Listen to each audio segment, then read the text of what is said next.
Handsum Gambler podcast. One goal, clean sweep, going 5 for 5, riding or dying every UFC card. And folks, UFC Atlanta was a doozy. I went 3-2, and it started out great. Jamie Lanhorth came out and she dominated Vanessa Demopoulos. She was the bigger, stronger, longer, meaner chick, just like I called it, and that felt really good. I feel like Vanessa Demopoulos has kind of got some decisions in that she shouldn't have won that kind of went her way. So it really felt good to see her kind of like get what was coming to her and me win some money while that actually happened too.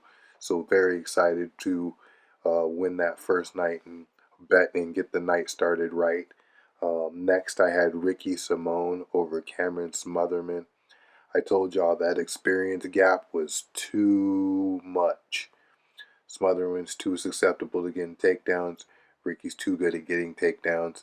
He had him beat at every turn. Um, it was just if he was going to get the finish or not. Um, I money lined it, so I knocked those two right off the bat. Was so excited to get that. And then my third pick, I had the new kid, Malcolm Wellmaker. That's a star, people. This kid is a star. He has the look. He has the camp surrounding him. He looks to be knowledgeable of the game and know what he wants to do, calling his shot, but absolutely starts Moutinho like a pair of pants. I can't believe it. He took that many shots. The one that put him away was devastating, but there was a couple shots before that. Well, I don't know how the kid was still standing, but not going to spend too much time on that fight. Awesome knockout. Moving on down the line, I actually had Cody Durden, bitch ass, did not show up. Folks, I think Cody Durden is toast. I think this is the end of his run in the UFC. I give him one more fight. If he loses that fight, he's cooked. And he's going to find himself in PFL, Bellator, or maybe even worse than that. He's 1-4 in his last 5 fights. I just didn't think that he could lose to a debuting fighter looking so good against guys that actually have been in the UFC for a while. So, geez, he looked horrible. He may be done, and I had that read completely wrong. Going on down the line, we had the shocker of the night, which was Kumar Usman turning back the clock, looking like he's taking on Kobe Covington and breaking his jaw way back years ago. This guy was shooting takedowns. He's landing shots. He's landing ground and pound. I couldn't believe how good he looked compared to how spent Kobe Covington looked against his fight against Joaquin Buckley. Buckley is the truth. It wasn't that Buckley is bad. It was that Kumar was on fire. If he can look like this, he's serious about this last run at the title, and I say he gets it. That guy, the guy we seen in this fight, can beat Jack Della. He will get takedowns on Jack Della. He will beat Jack Della up for at least 15 minutes. We do know that. What happens after the 15 minutes, I don't know.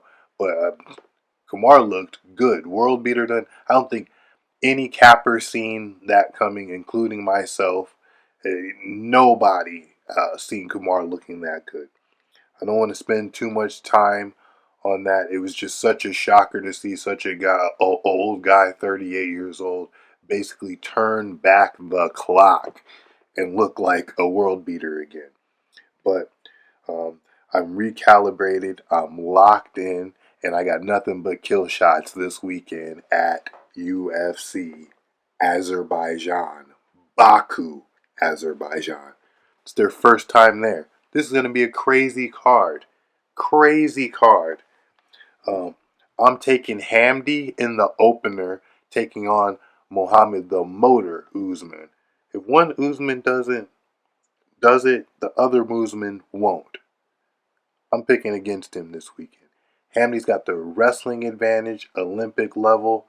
He's younger. I believe he's going to be slightly quicker And I feel like he's going to get some home cooking as he's from Egypt and he's closer to the region that they're fighting in. I feel like he'll have a little bit more home cooking if it does go to um, the cards. But I'm going to take Hamdi in the opener.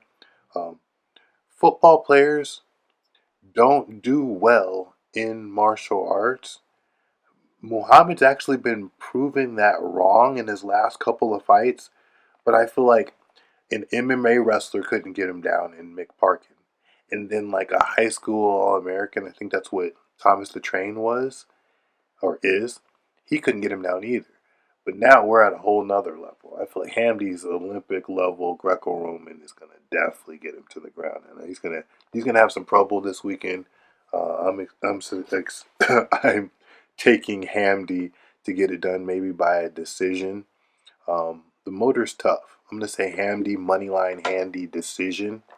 Um, Next fight, I'm gonna take Russian Ronda, Irina Alexeva over Claudia Segula. Claudia Segula is not UFC caliber. She's had some like weird mixed rules kind of fights where she in the region that she fights in, and when you look at tape on her, it's the very weird stuff that you see. But I am definitely not taking her.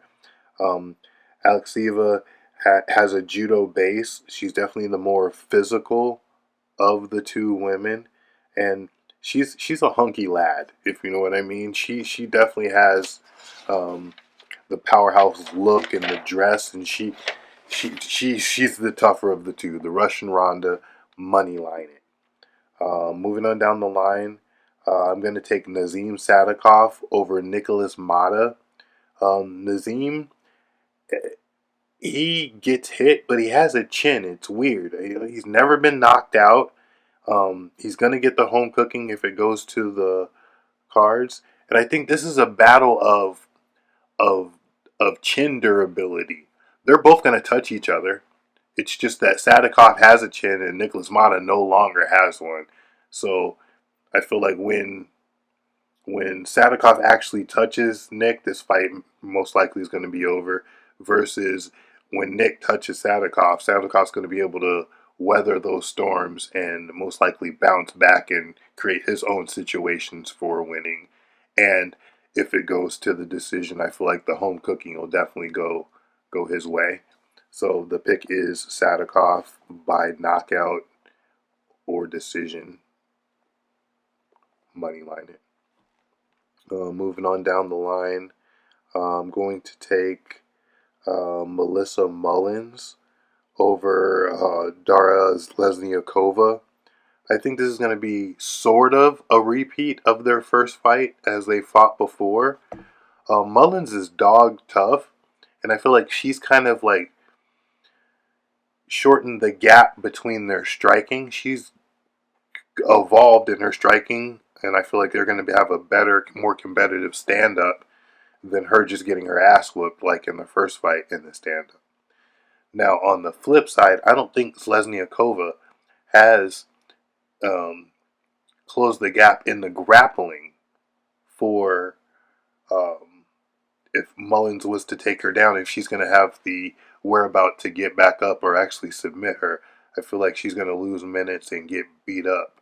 But I feel like one of them has kind of closed the gap in striking, meaning Mullins got better in Lesniakova's skill. But I feel like Lesniakova hasn't gotten better in Mullins' skill. And I could be wrong, but that's just the way I see this going. And that's my take. So money line, Melissa Mullins, or if you see the finish, I would target that. Um, and number 5 of my 5 of 5 is going to be I'm taking Curtis Blades over Rizvan Kuniev. Um, this is the sketchiest of my 5, but Curtis has the wrestling advantage.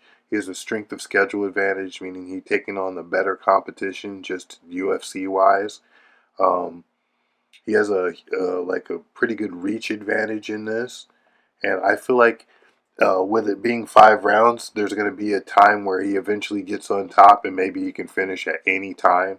So either money line, KO via ground and pound, or inside the distance for either of them. I don't feel like these guys are going to fight for 25 minutes. Like, I feel like this is like definitely not going to go the distance, and one of them finishes the other. And I feel like Curtis is the more dangerous of the two. He is the better resume of finishes. Um, we made it through another episode of the Handsum Gambler. I am the handsome one. Stay sharp, play smart, bet on charm, and win with style. I am the Handsome Gambler, and I'm cashing out. I'll see you next week. It's the greatest team of all time. That squad right there.